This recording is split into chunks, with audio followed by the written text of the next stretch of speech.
본 컨텐츠는 매니페스트 1. 특수교육 영역별 선택형 기출 분석집을 활용하기 위한 수업입니다. 관련된 문제를 보면서 우리가 어떻게 선택형 기출 문제를 보아야 할지, 어떻게 정리할지에 대한 수업입니다. 그럼 지금 바로 시작하겠습니다.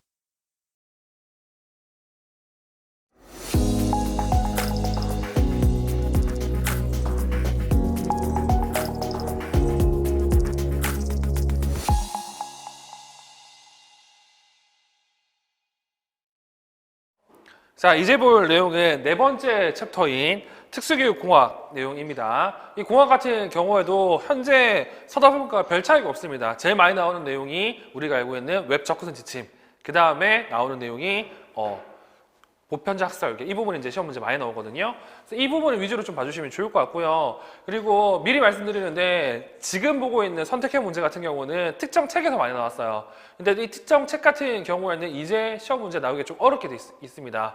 그래서 그 중에서 여러분들이 좀 걸러서 볼 내용이 있다는 것 정도는 기억하시면 좋을 것 같네요. 자, 그러면 공학 문제 좀 풀도록 하겠습니다. 공학 첫 번째가 구성주의인데 이 같은 경우에도 시험 문제 나왔으니까 확인하는 정도만 살펴보시면 좋을 것 같습니다. 자, 특수교육 대상자를 위한 교육용 소프트웨어를 개발할 때 다양한 교수학습 이론을 반영할 수 있다. 구성주의 교수학습 이론에 기반해 둔 내용을 골라라 이렇게 돼 있죠. 자, 볼게요. 기획. 학습 효과를 높이기 위한 반복적이고 연습을 할 수 있는 훈련 연습형으로 개발한다. 이거는 누가 보더라도 행동주의죠. 그래서 기획은 틀린 내용이 됩니다. 그리고 니은 학생이 문제를 해결할 수 있도록 실제 문제 해결 상황을 비디오 등을 활용해서 제공한다 이렇게 나와 있죠. 자, 이 같은 경우는 구성주의에 해당하는 거고 조금 더 디테일하게 본다고 한다고 하면 우리가 알고 있는 앵커드, 상황 맥락 학습이라고 볼 수가 있습니다. 왜냐? 여기 나와 있는 비디오 때문에. 그리고 디귿, 네트워크 기능 등을 활용해서 교사와 학생들 간의 활발한 상호작용을 초점을 두고 개발한다. 이 같은 경우에도 우리가 알고 있는 구성주의에 해당한다는 걸 볼 수가 있죠. 왜? 상호작용을 하니까. 그리고 리을, 애니메이션 등을 활용하여 반응에 따라 즉각적인 자극을 제공함으로써 학생의 올바른 반응을 형성할 수 있도록 한다. 이건 누가 보더라도 행동주의고. 그리고 미음, 학생의 근접 발달 영역 내에서 필요한 도움을 제공하고 과제 수행이 능숙해짐에 따라 도움을 처리하는 구조를 반영해서 개발한다. 이것 또한 우리가 알고 있는 구성주의에 나가는 내용이죠. 왜? GPT가 이렇게 나와 있잖아요. 그래서 정답은 니은과 디귿과 미음에 해당하는 걸 알 수가 있고 따라서 4번이 됩니다. 별로 어렵진 않죠? 다음, 이제 정보 접근과 관련된 웹 접근성 지침인데 알다시피 웹 지침 같은 경우에도요 현재 바뀐 내용들이 꽤 있습니다. 그래서 이거는 감안해 주시고 좀 여러분들이 확인하시면 좋을 것 같아요. 자, 2번 웹 접근성 지침의 내용으로 옳은 것을 보기서 모두 골라라 나와 있죠. 자, 이거 같은 경우는 현재는 우리가 알고 있는 웹 접근성 지침은 2.0인데 이 문제는 1.0으로 이제 해석을 하셔야 되고 현재 우리 교재 같은 경우는 해설 자료는 다 2.0으로 되어 있습니다. 일단 1.0으로 본다고 하면 지금 기획 웹에서 프레임 사용을 많아야 된다는데 프레임 사용은 적어야 된다고 나와 있죠. 이게 서답형 문제에서도 이 내용이 똑같이 나와 있습니다. 그래서 기획은 틀린 내용이 되고요. 니은 웹상의 동영상에는 자막이 있어야 된다 이렇게 나와 있죠. 우리가 알고 있는 그러한 자막이 들어가 있어야 됩니다. 그리고 디귿 웹의 운영이 키보드만으로도 가능해야 된다. 네, 맞는 내용이 되고요. 리을 웹에서 사용하는 문자의 사용은 적어야 된다라고 나와 있는데 여기서 말하는 문자의 사용 같은 경우에는 케이스 바이 케이스로 이제 해석을 할 수도 있지만 일단 예전에 이제 얘기하는 내용을 보면 이 변화하는 문자 사용 같은 경우는 적는 게 맞겠죠. 그래서 리는 맞는 내용이 됩니다. 그리고 웹 정보는 색깔만으로 구분할 수 있어야 된다라고 나오는데 이렇게 되면 시각장애를 구분할 수 없잖아요. 그래서 미음은 틀린 내용이 되고요. 정답은 니은과 디귿과 리을입니다. 그래서 이거 같은 경우에는 현재 내용과 좀 다른 내용이 있기 때문에 이렇게 문제가 나왔구나 정도만 좀 기억하시면 좋을 것 같습니다. 자, 그리고 3번 웹 접근성 지침에 따른 것만으로 보기에 있는 대로 골라라. 자, 기획 반복적인 내비게이션 링크를 뛰어넘어 핵심 부분으로 직접 이동할 수 있도록 건너뛰기 링크를 제공하였다. 네, 이거는 맞는 내용이 되죠. 이렇게 안 하면 시각장애인들이 엄청 불편을 합니다. 화면 읽기 프로그램을 해야 되는데 이거 계속 보여주면 그렇잖아요. 자, 그리고 니은 빠른 탑승을 돕기 위해서 동영상, 음성 등의 멀티미디어 콘텐츠에 자막이나 원고 대신 요약자를 제공한다고 나오는데 알다시피 무조건 자막이나 원고는 줘야 됩니다. 그래서 지금 니은은 틀린 내용이 되죠. 그리고 딕은 주변 상황에 관계없이 링크의 목적지를 찾아갈 수 있도록 여기를 클릭해서 같은 링크 텍스트를 제공한다. 알다시피 이렇게 하는 게 아니라 구체적으로 써줘야 됩니다. 그리고 리을 회원가입 창에 필수 항목은 색상을 배제하고도 구분할 수 있도록 이러한 특수 문자 색상을 동시에 제공하였다고 나오는데 이거는 맞는 내용이 되죠. 이렇게 특수 문자를 넣어놓으면 당연히 무조건 해야 된다는 걸 알 수가 있죠. 그리고 미음 탭키를 이용해서 웹을 탐색하는 장애 학생들을 위해 오른쪽에서 왼쪽, 위에서 아래로의 일반적 순서를 따라 논리적으로 이동할 수 있도록 콘텐츠를 선형한다. 이 선형할 때는 이렇게 하는 거죠. 이렇게 해야 되잖아요. 그래서 지금 여기 나오는 오른쪽에서 왼쪽이 아니라 왼쪽에서 오른쪽으로 해야 합니다. 그래서 미음은 틀린 내용이 되겠죠. 정답은 기읍과 리을이 정답이 됩니다. 그래서 이 중에서 시험 문제 같은 경우에는 다 나옵니다. 요즘에도. 그래서 이 내용들 같은 경우는 잘 기억할 필요가 있습니다.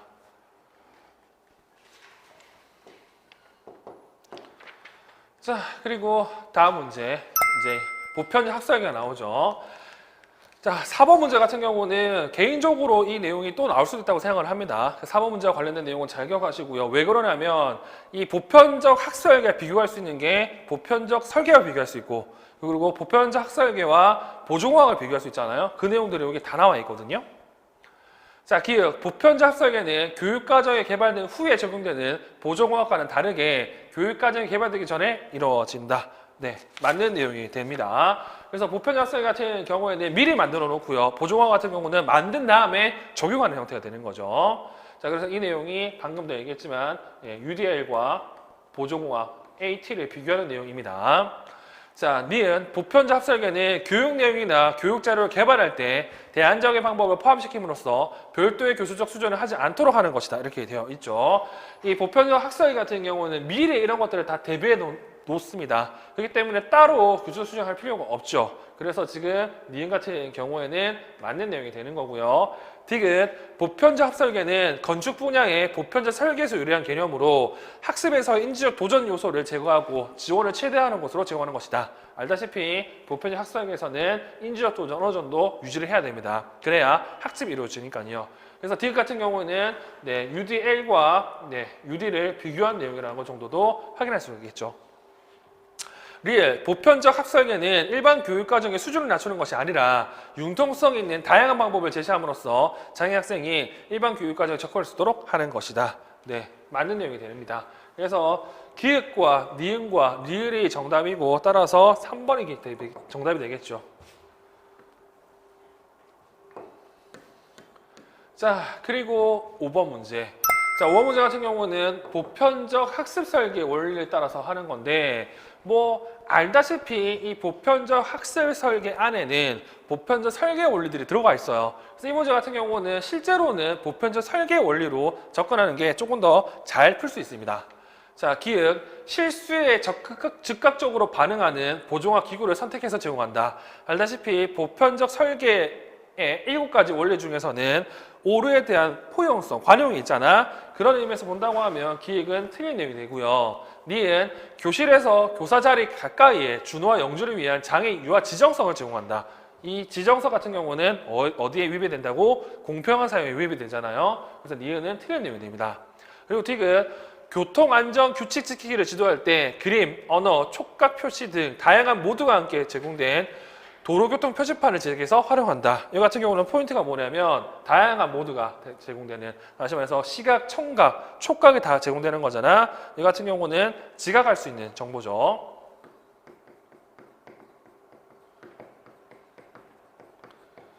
리을, 미디어 바르게 활용하기를 지도할 때 지적 능력이나 사용하는 언어에 구애받지 않도록 쉬운 로고나 표지판 등이 포함된 학습자를 제작한다. 이 같은 경우는 단순하고 직관적인 사용에 해당한다고 볼 수 있죠. 따라서 디귿과 리을이 정답이 되고 3번이 정답이 된다는 걸 알 수가 있습니다.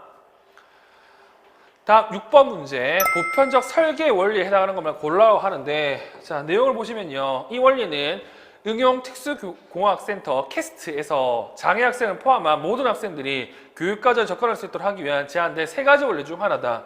이 3가지 원리 같은 경우는 간단하게 얘기하면 표상, 행동과 표현, 학습 참여 제공이잖아요. 이 중에서 이 같은 경우 전략적 시스템과 관련이 있다고 합니다. 우리가 알고 있는 전략적 시스템 같은 경우에는 표현과 행동과 표현수단 제공이잖아요. 행동과 표현수단 제공.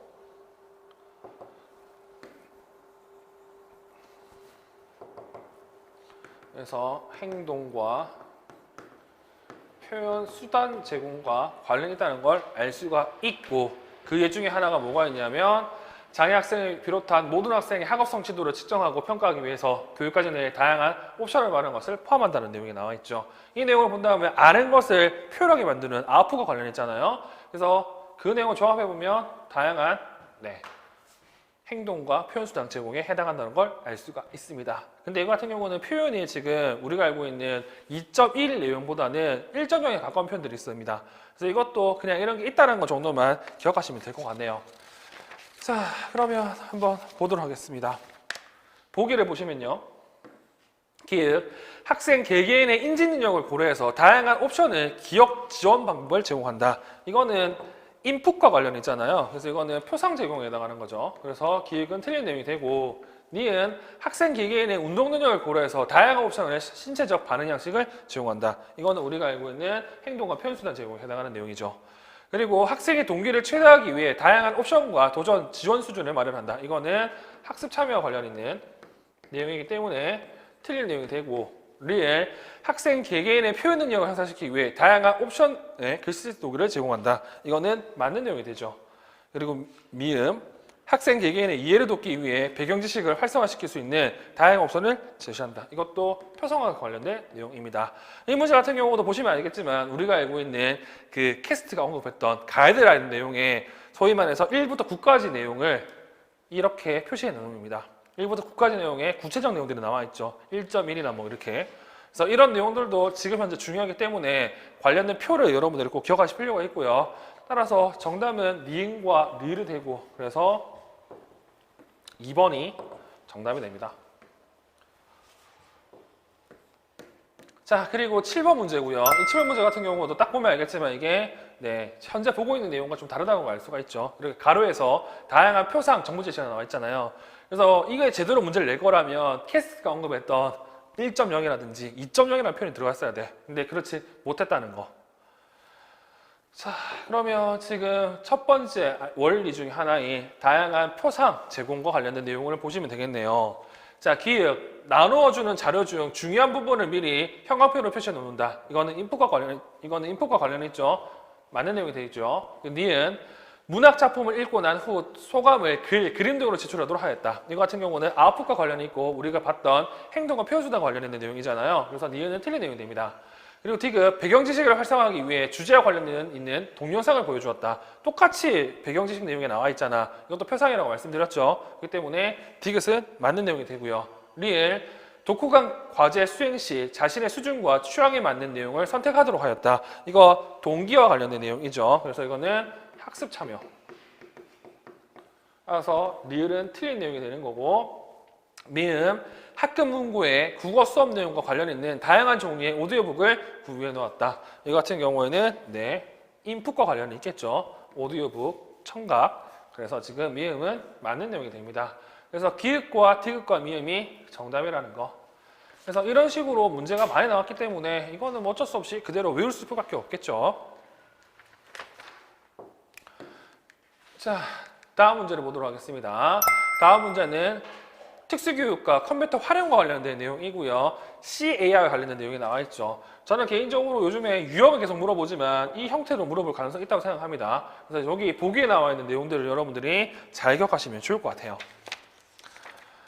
자, 정교사는 학급 내 학습장애 학생의 수업 효과를 높이기 위해 개별 학생의 특성에 맞는 CAI 프로그램을 선정해서 적용하고자 한다. 프로그램 선정 시 고려해야 할 중요한 조건들을 보기에서 모두 보는 것 이렇게 돼 있죠. 자, 기획 프로그램은 단계적으로 구성되어 있고 각 단계별 내용 간의 연결성이 있어야 된다. 이거는 당연한 말입니다. 스텝 바이 스텝으로 구성되어 있어야 되겠죠. 그리고 니은 교사가 프로그램의 내용을 쉽게 변환시킬 수 있는 다양한 옵션이 있어야 된다. 그래야 개별화가 가능할 거니까. 그리고 디귿 학생의 능력 수준에 따라 프로그램의 진행 속도나 내용 수준을 조절할 수 있어야 된다. 이것도 개별화와 관련했기 때문에 당연히 맞는 거고요. 그리고 리을 학생의 집중력을 높이기 위해 화려하고 복잡한 그래픽이나 애니메이션으로 구성되어 있어야 된다. 근데 문제에서는 학습장애가 나와 있잖아. 학자인들 같은 경우는 주의 집중이 잘 안 돼요. 근데 여기 나와 있는 화려하고 복잡한 그래픽이나 애니메이션을 주면 당연히 뭐 어떻게 된다고 정작 필요한 곳에 집중하지 못합니다. 그렇기 때문에 리을은 틀린 내용이 됩니다. 미음, 학생이 프로그램 내에 지시를 잘 따를 수 있도록 화살표 등의 신호 체계가 눈에 띄게 표시되어야 된다. 이거는 당연히 주의 집중 관련 있잖아요. 미음은 맞는 내용이 되고요. 비읍, 학생의 특성이 고려되어 개발된 프로그램이기 때문에 제시된 과제에 동일한 반응 시간이 주어져야 한다. 알다시피 개별화가 장점이기 때문에 동일한 시간이 주면 안 됩니다. 그래서 틀린 내용이 되죠. 결국에는 이거 우리가 알고 있는 CAI의 특성 중에 하나인 개별화와 관련된 있는 문제라고 확인할 수가 있겠죠. 그래서 정답은 기읍과 니은과 디귿과 미음이 된다는 거.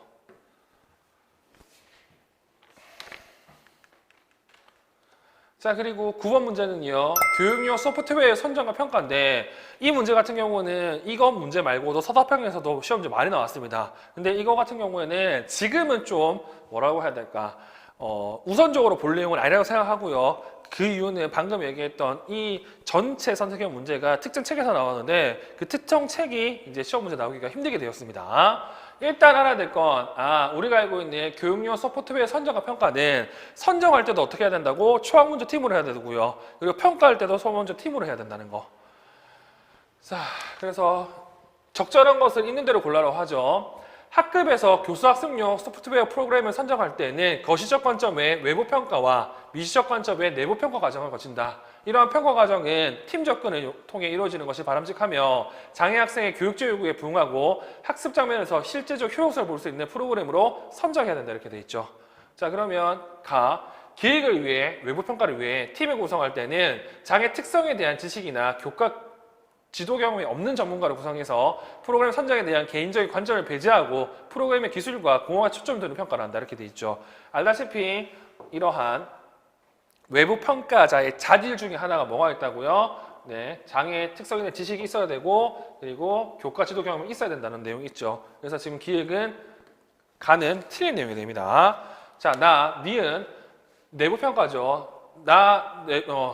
내부 평가는 학급 단위로 학급 구성원 개개인을 위해 실시하며 수업과 관련된 일반적인 사항 및 공학기 이기의 적합성 등을 고려한다 이렇게 나와 있고 알다시피 우리가 배웠던 그런 거 뭐 수업에 과 관련된 그리고 공학기계에 관련된 내용이 포함되어 있기 때문에 나는 맞는 내용이 됩니다. 뭐 교육의 적절성, 뭐 공학기계의 적합성 이런 내용이 있었죠. 그리고 디귿에서 초학문제 팀 접근을 실시할 때는 다양한 영역의 전문가들이 협력을 기초로 서로의 정보와 기술 그리고 역할을 공유하고 최종 결정의 팀의 합의를 거친다. 네, 우리가 알고 있는 그 초학문제 팀과 관련된 내용이네요. 네, 그래서 다는 맞는 내용이 되고요. 리을. 자, 리을 같은 경우에는 뭐 장애 학생의 교육적 요구에 부응하고 학습 장면에서 실제적으로 효용성을 볼 수 있는 프로그램을 선정하는 건데 자, 리을은 교수자 중심의 접근으로 설계되어 학습 방식 및 전개 방식이 교사의 수업과 조화를 이루는 것이 좋다 이렇게 돼 있죠. 여기서 중요한 건 교사의 수업과 조화를 이루는 건 좋아요. 근데 이게 교수자 중심이 접근되면 안 됩니다. 왜? 실제로 쓰는 건 누가 쓴다고? 학생이 쓰는 거잖아. 그래서 여기 나와 있는 교수자 중심의 접근 때문에 지금 나는 틀린 내용이 된다는 거. 그러니까 둘 다 고려를 해야 돼요. 그리고 자, 리을은 장애 학생에게 제공되는 피드백과 강화가 적절해야 하는데 특히 강화는 교사가 장애 학생에게 제공되는 방식과 유사한 것이 좋다. 네, 맞는 내용이 됩니다. 그래서 지금 정답은 마와 관련있기 때문에 3번이 정답이 된다는 거. 자, 그리고 10번 문제는요, 보조공학의 정의 및 이정인데 개인적으로 이 내용 또한 시험 문제 나올 것 같다는 생각이 듭니다. 자, 특수교육 공학에 관한 설명으로 옳은 것만을 모두 골라라 이렇게 나와 있죠. 자, 기읍. 장애 학생에게 공학을 적용할 때는 하이 테크놀로지보다는 로우 테크놀로지를 먼저 고르는 것이 바람직하다. 이거 맞는 내용이고요. 일단 기본적으로 왜 로우를 먼저 해야 되냐면 이 하이, 로우, 다시 말해서 첨단과 기초가 뭐 첨단에 대해서 좋다 나쁘다 이 개념은 아니잖아요. 그래서 학생에게 필요한 거 그리고 효율적인 거를 생각한다고 하면 당연히 첨단보다는 일반이나 기초공학이 훨씬 더 구하기도 쉽고 가격 면에서 좋을 거예요. 그렇기 때문에 먼저 고려야 할 거는 로우 테크놀로지를 먼저 고려해야 됩니다. 그래서 기획은 맞는 내용이 되고요. 니은 교실에서 휠체어를 탄 장애 학생이 지나갈 수 있도록 책상 사이 간격을 높여주는 것은 로우 테크놀로지에 적용한다고 하는데 이게 로우가 아니라 노테크에 해당하는 거죠. 그래서 지금 니은은 틀린 내용이 됩니다. 그리고 디귿 사람이 제공하는 서비스 영역을 의미하는 소프트 테크놀로지가 없이는 하드 테크놀로지를 성공적으로 적용할 수 없다라고 되어 있는데 맞는 내용이 되는 거고 개인적으로 여기 나와 있는 소프트와 하드와 관련된 내용은 시험 문제 또 나올 수 있다고 생각합니다. 해당 내용 정도는 여러분들이 좀 잘 기억해 두시면 좋을 것 같아요. 그리고 리을 특수교육 공학은 사용된 과학기술 정도에 따라 노테크부터 하이테크놀로지에 이르기까지 다양하게 분류할 수 있다. 우리가 알고 있는 보조공학의 연속성 분류죠. 그래서 리을은 맞는 내용이 됩니다. 그래서 기읍과 디귿과 리을이 정답이 되는 거고 따라서 4번이 정답이 되죠.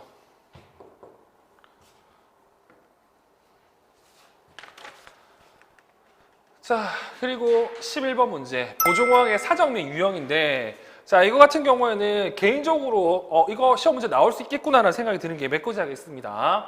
일단 다음은 보조공학 서비스 전달 과정이다. 이 전달 과정에 대한 설명으로 옳은 것만을 보기에서 있는 대로 고른 것들 이렇게 돼 있죠. 뭐 이 단계 같은 경우는 당연히 여러분들이 아셔야 되고요. 여기 보시면 인간 활동 보조공학의 모델화 되어 있는데 알다시피 이거는 일반적인 보조공학 서비스 전달 과정입니다. 얘만 한정지어서 얘기하는 게 아니라 일반적으로 이렇게 한다고 책에 나와 있죠. 자, 기읍. 보조공학 활용의 중도 포기를 방지하기 위해서는 인간 활동 보조공학 주변 상황을 체계적으로 고려하는 생태학적 사정이 이루어져야 된다. 여기 나와 있는 HAAT가 여기 나와 있는 인간 활동 보조공학 주변 상황이기 때문에 이거 기획 맞는 내용이 되고요. 정말 재밌는 거는 기획과 니은 내용을 보시면 이 내용이 우리가 알고 있는 브라이트 등이 얘기했던 보조공학의 일반적 사정과 더불어서 보조공학 사정의 중재의 5가지 원칙이라고 해서 우리 교재와 특수공학책에 나와 있는 내용이 있잖아요. 그 중에서 이게 첫 번째 원칙이고요. 그리고 니은 같은 경우에는 두 번째 원칙이에요. 보조공학 활용의 목적은 사용자의 기능적 활동 수행을 가능하다는 것으로 손의 움직임 곤란으로 타이핑이 어려운 학생들에게 소근육 운동을 시켜서 타이핑을 할 수 있도록 하는 것은 적절한 보조공학 활용의 사례다. 알다시피 이 원칙이 뭐가 있냐면 재활 그리고 손상된 걸 회복시키는 것이 아니라 보조공학 같은 경우는 기능적 활동을 향상시키는 겁니다. 그래서 여기 나와 있는 이러한 소근육 운동을 시켜서 타이핑을 할 수 있는 거는 재활과 그리고 기능 손상을 회복시켜주는 내용이기 때문에 이거는 틀린 내용이 되는 거고요. 제가 말하고 싶은 것 같은 경우에는 우리가 알고 있는 보조공학 사정의 중재의 유형 5가지 원칙이 기출문제에 나왔다는 사실을 여러분들이 기억하시면 좋을 것 같네요. 자, 그리고 디귿 가는 초기평가 단계로서 사용자에게 알맞는 보조공학을 제공하기 위해 장치의 특성과 사용자의 요구 및 기술을 가는 대응을 해야 된다. 맞는 내용이 됩니다. 이거 시험 문제 나왔다고 말씀드렸죠. 초기평가. 그리고 우리 가 단계에서는 사용자의 감각, 신체, 인지, 언어 능력을 평가하는데 공학 장치를 손으로 제어하기 어려운 학생의 경우에는 다리보다는 머리랑 입을 이용해서 제어가 가능한지 먼저 고려해야 된다. 이것도 맞다고 말씀드렸죠. 그 이유는 사회적 수용도와 그리고 독립성 정도에서 여기 나와 있는 다리보다는 머리랑 입이 더 높기 때문에 그렇습니다. 자, 그리고 미음, 나 단계에서는 보조공학이 장애 학생에게 적용된 이후에도 보조공학이 사용자의 요구나 목표의 변화에 부합하는지 지속적으로 재평가하는 장기적인 사후지도가 이루어진다. 나는 장기적 사후지도와 관련된 내용이죠. 그래서 정답은 기읍과 디귿과 리을과 미음이고요. 그래서 4번이 정답이 된다는 걸 알 수가 있습니다.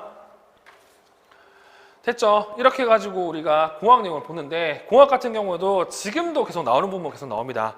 그래서 여기 언급된 내용 중에서 아직 안 나온 걸 좀 보셔야 되고요. 그런 내용들이 이런 내용들이라는 거 정도는 여러분들이 기억하시면 좋을 것 같습니다.